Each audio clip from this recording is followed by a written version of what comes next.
Let me teach you something. The number one question that I get asked while working on lives when I'm doing a tumbler is I'll go every second stone. And what you can see is this tumbler is wider at the top and skinnier at the bottom. So the amount of crystals that you would use in that first row, you won't be able to use that many as you taper your way down the tumbler.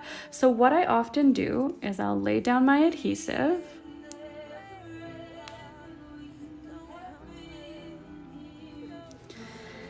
And what that looks like is what I'll come and do is place a crystal in every second one. And that gives me the opportunity to make sure that I still have enough room for an SS20. If I need to pop down to an SS16, I can do that as well. So here, it looks like an SS20 should be okay. It'll be snug, but it'll work.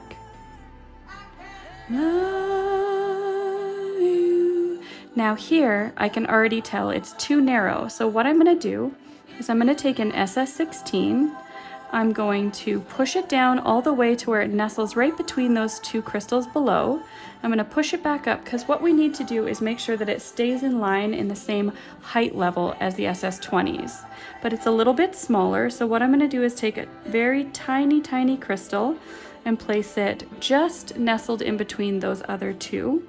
And then the crystal will be propped up to the same sight line and same height as those SS20s. So this is an SS16 and this is an SS20. Now for the main body, I always like to do an SS20, and then for those little, I almost think of them as like darts in a shirt. So where you're tapering it and making it skinnier, those SS16s usually work perfectly. So then I'll come back in again and go to the next one over. I definitely have enough room for an SS20 here.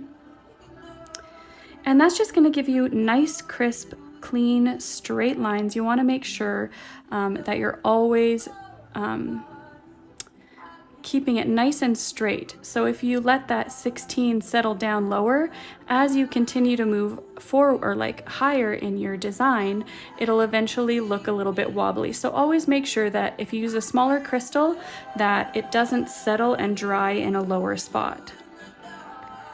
And then you're gonna have nice, crisp, clean lines, just like here. So I still have to finish this row, but my nice lines will line up perfectly. So when I come through here, they'll kiss each other over here too. I hope that helps and answers that question about why I do every second crystal.